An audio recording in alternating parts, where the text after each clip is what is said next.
Paranormal sur le vif. Un enquêteur explore un tunnel en Virginie-Occidentale et aperçoit deux mystérieuses créatures. Je n'arrivais pas à y croire. Je n'en revenais pas. Un Australien fait face à une créature qui le hante depuis l'enfance. J'étais sous le choc, je ne savais pas quoi faire. Un DJ décédé fait tourner ses platines depuis l'au-delà. Avant de voir quelque chose comme ça se produire, on n'a aucune idée à quel point ça peut être perturbant. Quelle personne ou quelle créature hante la maison de cet habitant du Nouveau-Mexique? Ces objets sont tombés du jour au lendemain. Je ne sais pas comment l'expliquer. Et d'autres images paranormales qu'il faudra voir pour y croire.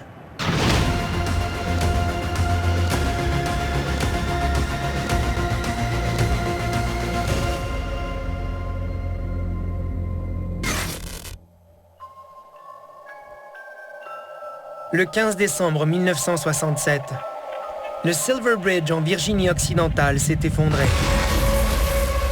Le désastre a fait 46 victimes, ce qui en fait l'accident de pont le plus meurtrier aux États-Unis. Officiellement, l'effondrement a été provoqué par une fissure due à l'usure de l'un de ses câbles porteurs. Mais certains pensent que le pont aurait été frappé par l'homme papillon. Une énorme créature noire et ailée qui aurait été aperçue au sommet du pont, juste avant qu'il s'effondre. Depuis, la créature a la réputation d'être un présage de mort. Chaque fois qu'elle apparaît, une tragédie serait sur le point de se produire. Cela devrait inquiéter un homme en Virginie-Occidentale. Car il n'a pas seulement vu un homme papillon. Il en a vu deux.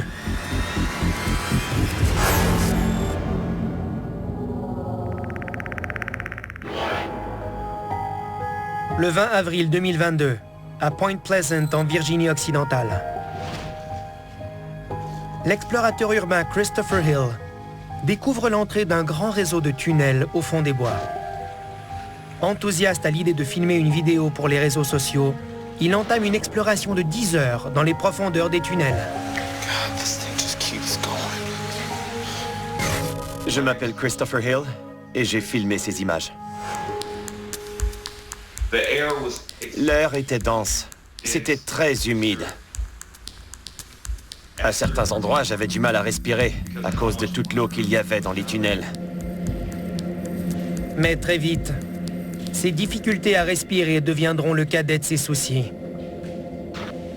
Car un peu plus loin, alors qu'il approche d'un virage, regardez attentivement.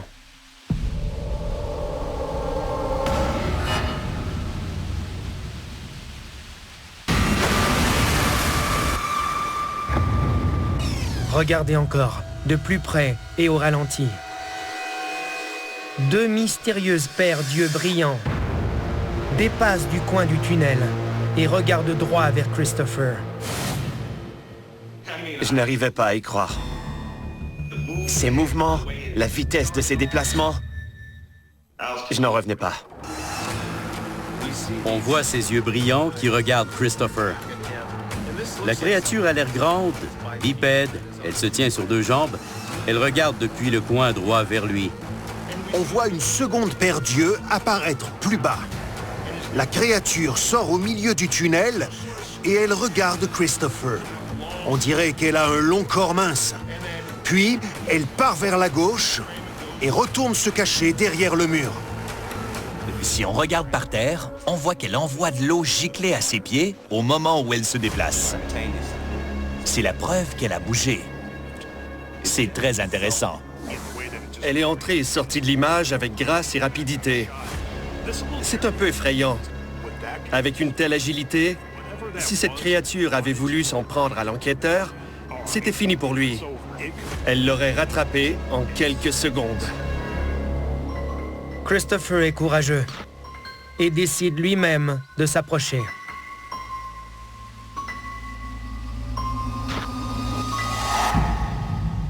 mais elles ont disparu. Alors il continue son chemin, le long des tunnels. Puis, après 1 heure, il réalise qu'il a parcouru une grande distance. Je me suis enfoncé profondément dans le réseau de tunnels. Je ne voyais même plus les graffitis. Personne n'était venu jusque-là avant moi. Personne. En tout cas, aucun être humain.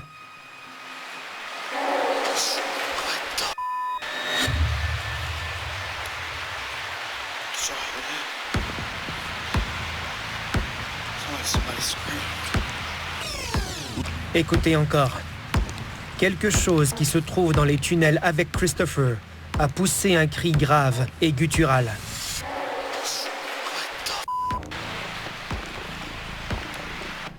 À ce stade, quand j'ai entendu le cri, j'étais prêt à partir. Je sentais que j'étais en danger. Mon cœur s'est emballé. Je ne paniquais pas, mais j'ai failli perdre mon sang-froid.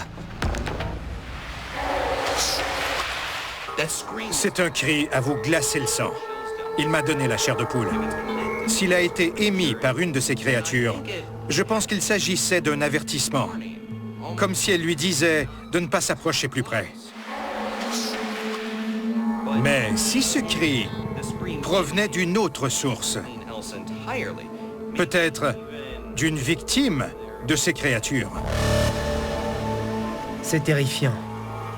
Mais compte tenu de la ville où se trouvent les tunnels, c'est plus logique qu'on ne pourrait le croire. La ville de Point Pleasant, en Virginie-Occidentale, est l'endroit où vit l'homme papillon. Cette créature a été vue pour la première fois en 1966. C'est une grande créature, avec des ailes de papillon d'environ 3 mètres d'envergure. Elle a aussi un torse humain et des yeux rouges brillants. Son apparition présagerait la mort ou une tragédie. Si on voit un homme papillon, c'est qu'il va se passer quelque chose de terrible.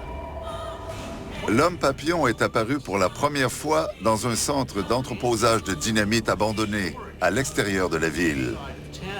En apparence, c'est un lieu qui ressemble au réseau de tunnels dans lequel on vient de voir la créature. C'est sombre, humide et fait de béton.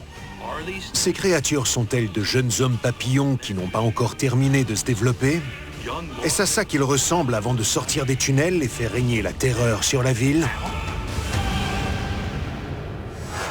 Christopher ne veut pas rester dans les parages pour le découvrir. À partir du moment où j'ai entendu le cri, j'ai mis 3 heures à trouver la sortie. J'ai fait le plus vite possible.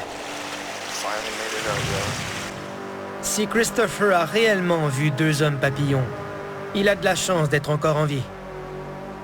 Malgré tout, il a envie de tenter le sort une nouvelle fois. J'ai prévu d'y retourner. J'irai la nuit. Et je mènerai une enquête approfondie, au lieu de déambuler sans but dans les tunnels.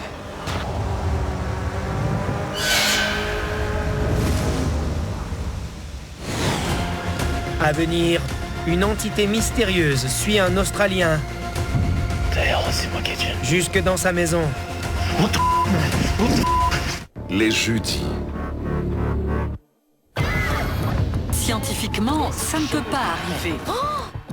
Des phénomènes inexpliqués mettent vos croyances au défi. Je commençais à entendre des voix très, très dangereuses.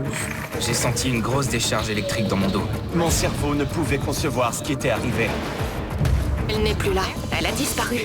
Ça n'a aucun sens. Les jeudis paranormaux, dès 19h30, à Canal D. De nombreuses personnes pensent que pendant toute leur vie, elles sont hantées par une présence maléfique. Que cette présence se manifeste chaque jour, une fois par semaine, ou même, dans certains cas, à quelques années d'intervalle. C'est un phénomène angoissant. Demandez à cet Australien qui pense qu'une entité infernale de son enfance a récemment refait surface.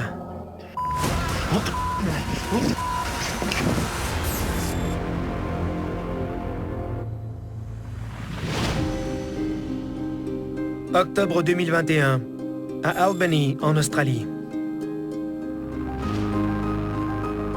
Dès l'enfance, Baden Redshaw a été confronté à une présence étrange et surnaturelle, qui semble le suivre, où qu'il aille. Je m'appelle Baden Redshaw, et voici mes vidéos. Tout a commencé quand j'avais environ 10 ans. J'entendais des bruits dans la maison. Des bruits étranges. Il se passait de drôles de phénomènes. Mon frère avait de terribles cauchemars. Je me rappelle qu'une nuit, j'ai entendu des bruits de grattement sous mon lit.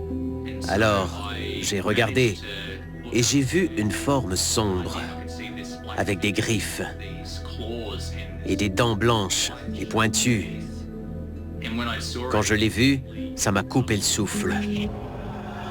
Nous avons fait bénir la maison par un prêtre après ces incidents. Et pendant un temps, les choses se sont calmées. Aujourd'hui, des années plus tard, Baden craint que la présence qui hantait sa famille quand il était enfant soit revenue.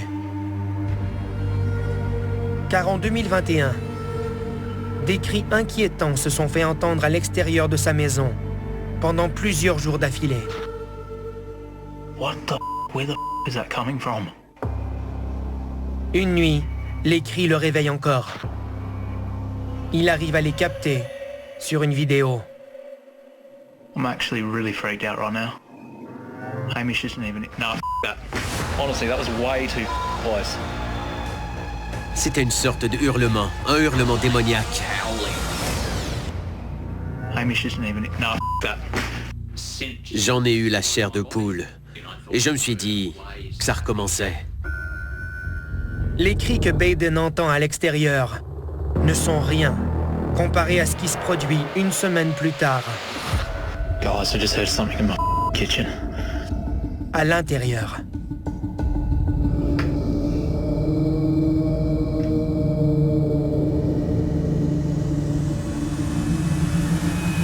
The hell is in my kitchen?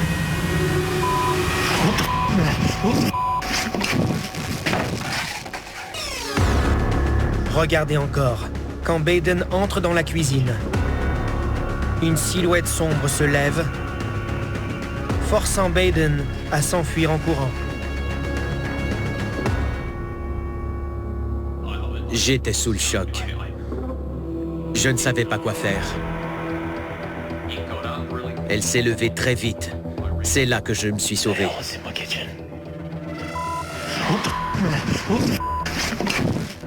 On ne voit pas cette créature plus de quelques secondes, mais c'est suffisant pour distinguer une silhouette. Et celle-ci n'a pas grand-chose d'humain. Elle a l'air d'une immense créature poilue, qui semble avoir de longues griffes. Elle est accroupie. Elle tient la main levée d'une manière inquiétante, comme si elle était prête à attaquer. Dès que Baden entre dans la pièce, elle se lève et se jette sur lui. Ce qui a tout de suite attiré mon attention, c'est son sourire éclatant. Ses dents sont tellement blanches que même si on ne voit rien de l'entité à part cette masse sombre, on distingue parfaitement son sourire terrifiant. Baden publie la vidéo en ligne et les commentaires qu'il reçoit indiquent un coupable potentiel. Ce serait une banshee. Les banshees sont issus des légendes irlandaises. On entend une banshee avant de la voir. Le cri d'une banshee indique généralement un mauvais présage. C'est le signe d'une mort imminente, la vôtre ou celle d'un membre de votre entourage. C'est terrifiant. Mais Baden n'est pas convaincu, car il pense que la silhouette qu'il a vue dans sa cuisine est la même créature qu'il a vue sous son lit quand il était petit. J'ai vu cette même créature quand j'étais plus jeune. Ça m'a rappelé tous ces mauvais souvenirs. J'ai du mal à croire qu'une banshee m'aurait suivi pendant une dizaine d'années. Je ne sais pas si elles en sont capables. Je n'en sais rien. Si ce n'est pas une Banshee, alors, qu'est-ce que c'est? Parfois, ces entités sont des égrégores. Un égrégore, c'est essentiellement un phénomène qui se produit lorsqu'une grande quantité d'énergie psychologique s'amplifie et finit par se manifester sous la forme d'une entité non humaine. Ces êtres, ces créatures, sont à l'origine d'histoires effrayantes, comme les creepypastas. Quand un enfant lit ce genre d'histoire, il s'en crée sa propre version dans son esprit. Il commence à prendre peur, il voit la créature dans ses cauchemars, et elle finit par se matérialiser dans le monde réel. Il s'agit littéralement d'une manifestation de la psyché, de l'énergie psychique. Que ce soit une projection psychique ou une véritable créature, Baden est épuisé et il veut des réponses. J'ai été tranquille pendant plusieurs années. Il ne se passait pas grand-chose. Peut-être que je vais faire bénir la maison une nouvelle fois. Je suis persuadé que cette créature me poursuit. J'en suis sûr.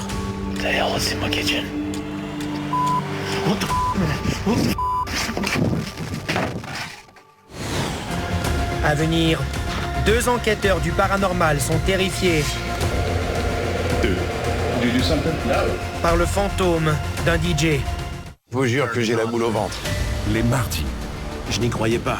Qu'est-ce qu'il y a de plus effrayant dans ce boulot? L'incendie était-il délibéré ou accidentel? C'est une scène épouvantable. Traverser l'océan a toujours été périlleux. Un 737 s'était écrasé. Il était important de bien comprendre ce qui s'était passé. Attention! La mer est déchaînée. Je commets peut-être une terrible erreur. Les Marty catastrophes, dès 20h, à Canal D. Selon la croyance, les esprits peuvent déplacer des objets faciles à manipuler, comme des lustres ou des portes.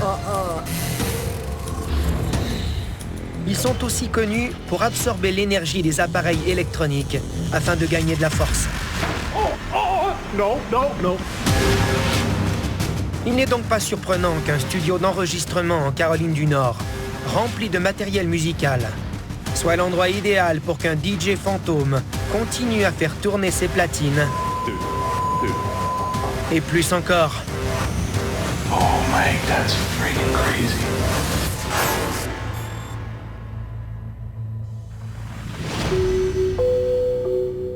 Octobre 2021, à Charlotte, en Caroline du Nord. Le chasseur de fantômes Chris Lamia et son ami DJ et nouvellement enquêteur du paranormal Mikey D sont au studio où un DJ serait mort d'une surdose en 2020. Ils sont ici car récemment un autre DJ louait l'une des pièces et aurait entendu des voix désincarnées. Il aurait également vu des objets bouger tout seuls. DJ Hollow was in here, mixing it up, having a good time. Just started going crazy. He hasn't been back since. So we're here to see what the hell's going on. Je m'appelle Chris. Moi c'est Mike et voici nos vidéos. L'ambiance était perturbante. Si j'avais eu des cheveux, ils se seraient dressés sur ma tête.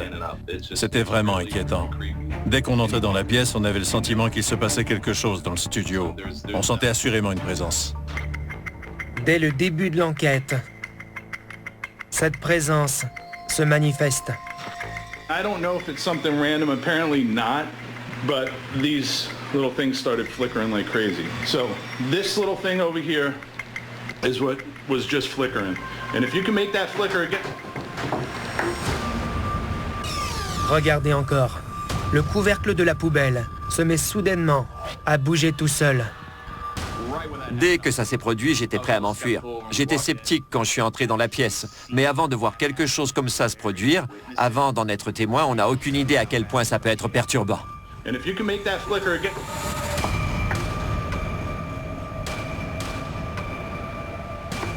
That's freaky.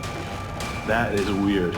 À mon avis, ces phénomènes sont l'œuvre d'un esprit frappeur. Il n'est pas agressif, mais il veut se faire remarquer. Puisque l'entité qui hante le local ne semble pas timide, Chris lui pose une question. If you made that move, can you make it move again?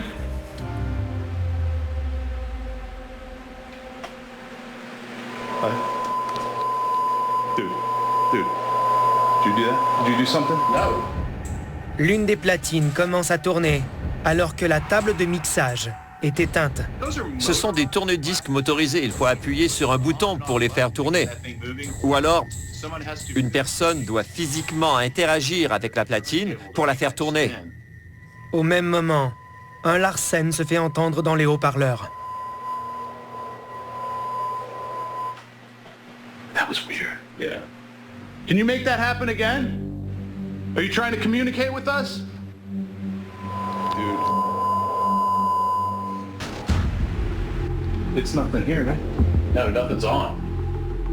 Dans un studio d'enregistrement, on ne devrait entendre aucun son provenir des haut-parleurs, à part celui qu'on a choisi de diffuser. Pourtant, on entend des voix. On entend des bruits étrangers. Ce n'est pas censé se produire. Le phénomène suivant non plus. So, you hear that? What was that? The fan just cut off.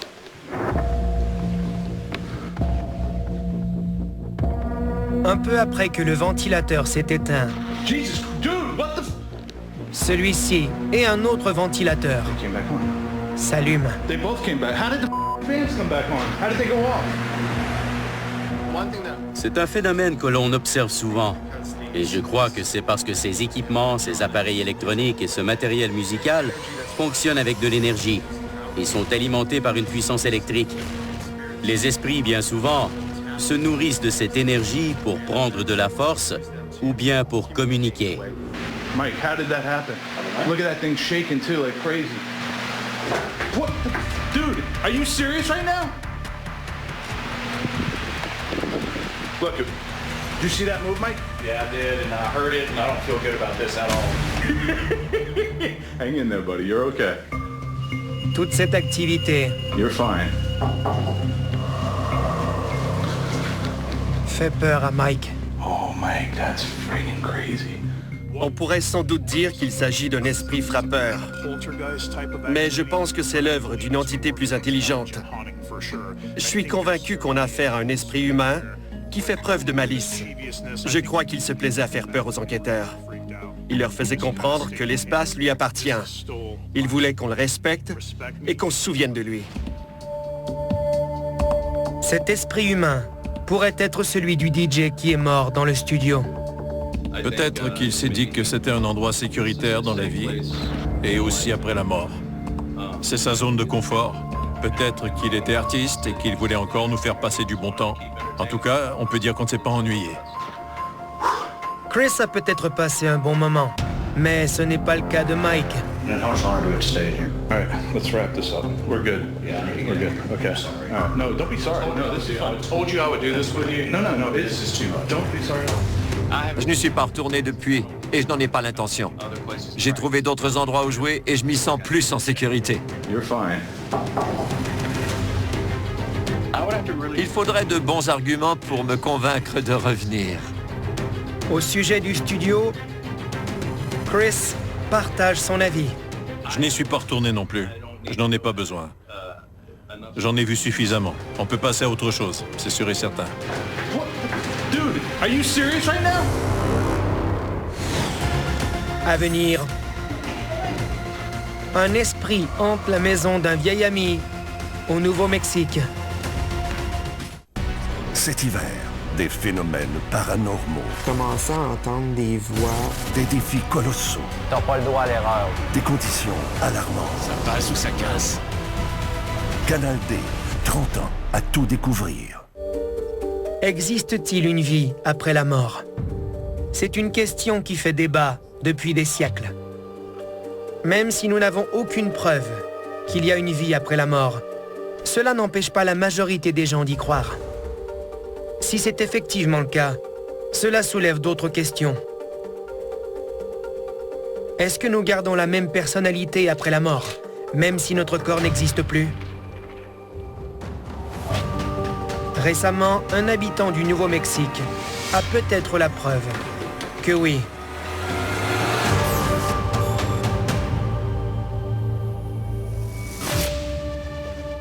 C'est le début de l'année 2021 à Rio Rancho, au Nouveau-Mexique. Nicholas Senna vient d'installer une caméra de surveillance chez lui, dans le but de capter les images des activités étranges qui ont lieu dans sa cuisine et sa salle à manger. Bien entendu, le jour de la Saint-Valentin, il filme quelque chose. Regardez quand Nicholas va verrouiller la porte d'entrée. Une vadrouille et un balai tombent sans raison apparente. Je m'appelle Nicholas et voici mes vidéos. Je suis allé vérifier que la porte était verrouillée.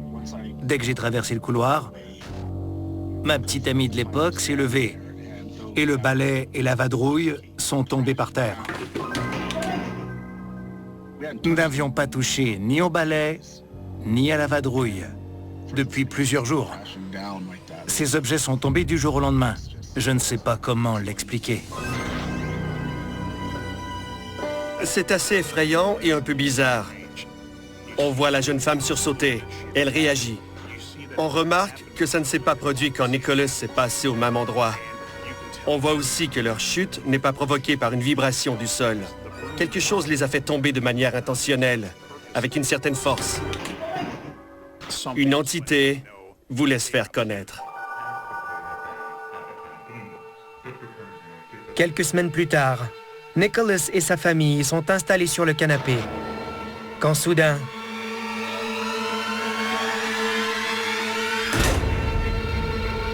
la porte du réfrigérateur s'ouvre toute seule. On était sur le point de démarrer le film, et la porte s'est ouverte. On ne l'a pas entendu s'ouvrir, on l'a juste entendu cogner contre la porte du garage. Ensuite, on voit la fille de ma petite amie tourner la tête. Elle se demande ce qui se passe. Les réfrigérateurs sont équipés d'un mécanisme permettant de maintenir leurs portes fermées, et ce, pour une bonne raison. On veut que les aliments restent au froid. Une fois la porte fermée, elle reste fermée. Elle n'est pas censée s'ouvrir toute seule, à moins qu'une force soit exercée dessus. Une force invisible qui frappe encore lorsque Nicholas et sa famille sont à table.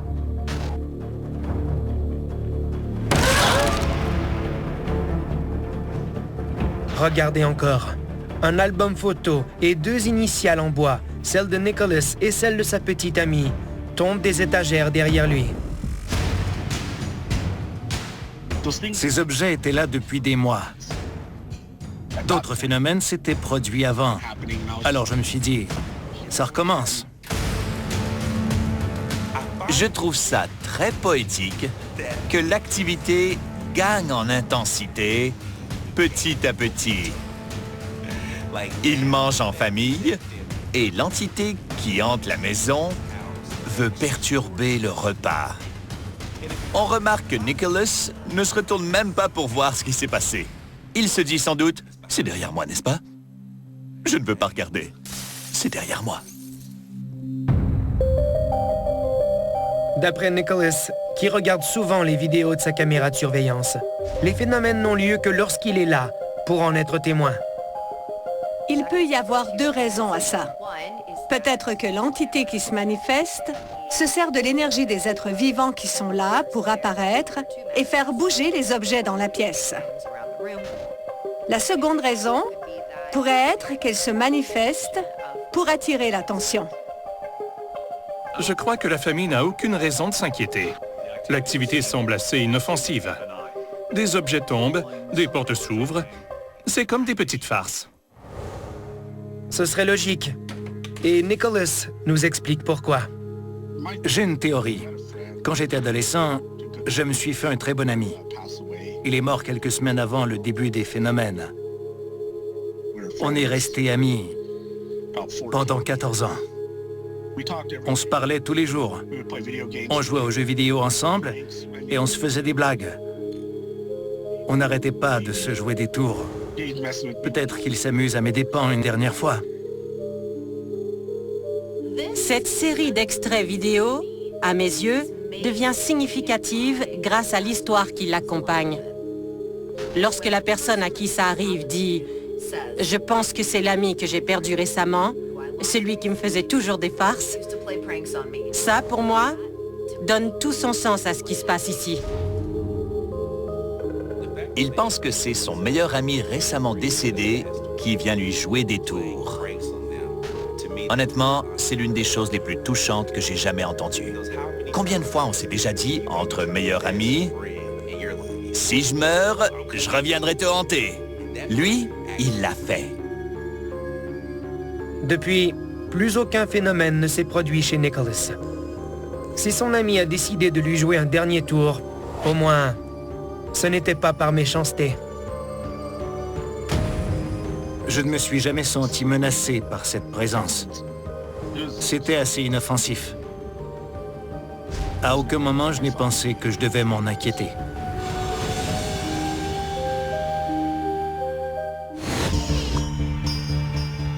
Aux États-Unis, 36 millions de maisons sont équipées de caméras de surveillance, intérieures et extérieures. Alors que les caméras instaurent un sentiment de sécurité, il y a certaines choses qu'on préférerait ne pas voir. Demandez à un homme du Nevada qui a regardé les images de la caméra de surveillance de son allée de garage. Il a vu une terrifiante créature partie en chasse.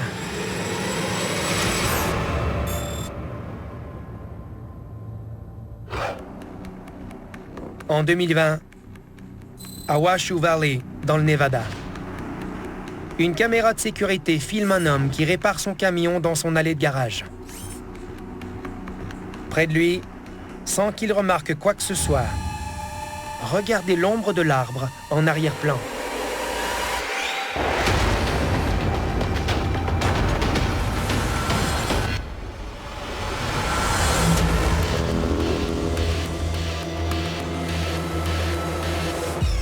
Regardez encore. Une silhouette sombre prend forme depuis l'ombre de l'arbre. Elle se précipite derrière une voiture et ensuite, elle se cache derrière le camion. Étrangement, elle répète ce dernier trajet 2 fois avant de disparaître. L'homme ne remarque absolument rien. C'est très inhabituel. J'ai du mal à identifier cette forme qui semble émerger de la zone d'ombre. On dirait qu'il y a quelque chose dans l'arbre, parce qu'on voit une masse dans l'ombre. Quand cette chose apparaît, c'est comme si elle émergeait de l'ombre elle-même, parce qu'aucun mouvement dans l'arbre ne coïncide avec le déplacement de la créature. L'homme qu'on voit sur la vidéo est fait de chair et d'os. Mais cette chose apparaît et disparaît. Elle est visible, puis invisible.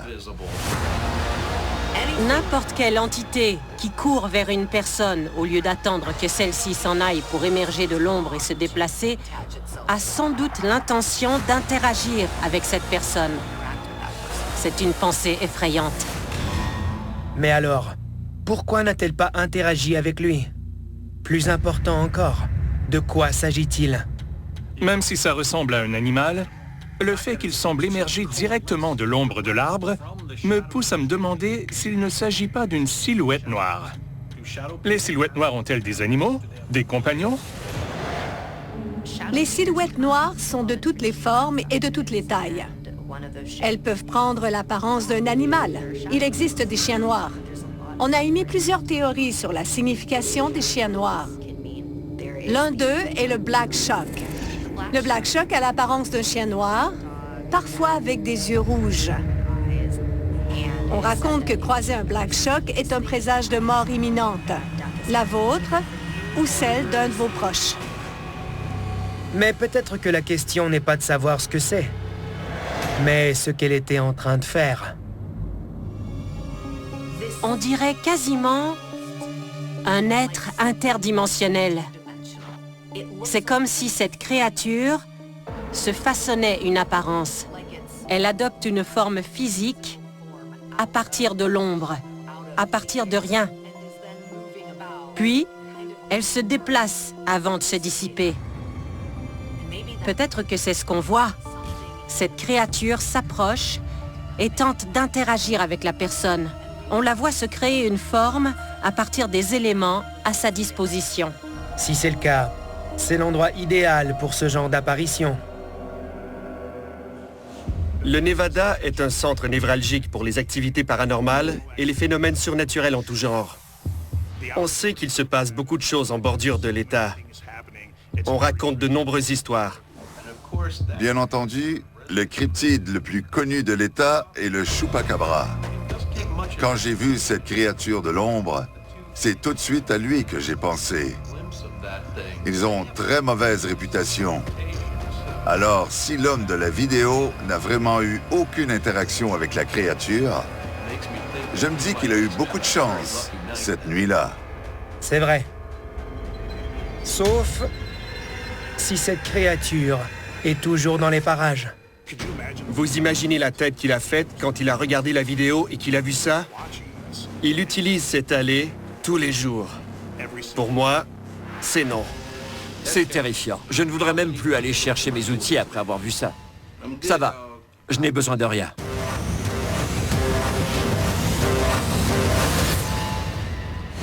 À venir, un objet mystérieux plane sans bouger au-dessus d'Islamabad. C'est parti! C'est au capitaine de dire à des hommes de sortir sur le pont et d'y risquer leur vie. Accrochez-vous! Je commets peut-être une terrible erreur. Péril en haute mer. Mardi 22h, à Canal D. L'une des caractéristiques notables des observations d'OVNI, c'est la manière inhabituelle dont les engins se déplacent. Ils sont souvent très rapides.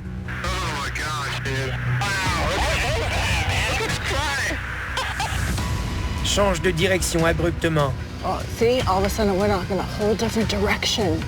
Ou ils disparaissent.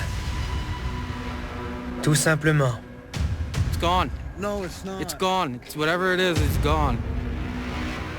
Mais peut-être que le déplacement le plus perturbant, c'est justement quand il n'y a aucun déplacement. C'est exactement ce qu'a vu un homme au Pakistan. L'expérience le laisse perplexe, encore aujourd'hui.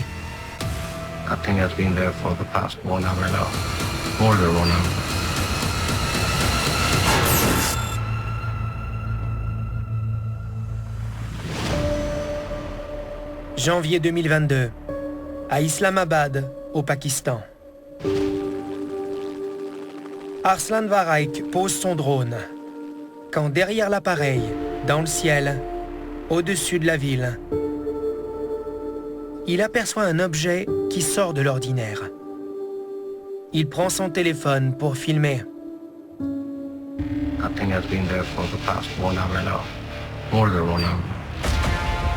C'est un objet sombre et sans forme définie, qui plane, complètement immobile.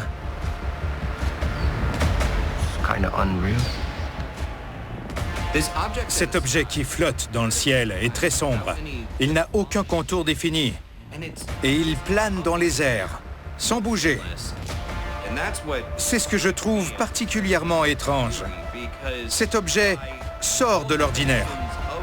Je suis même prêt à dire qu'il ne vient pas de ce monde, qu'il est extraterrestre.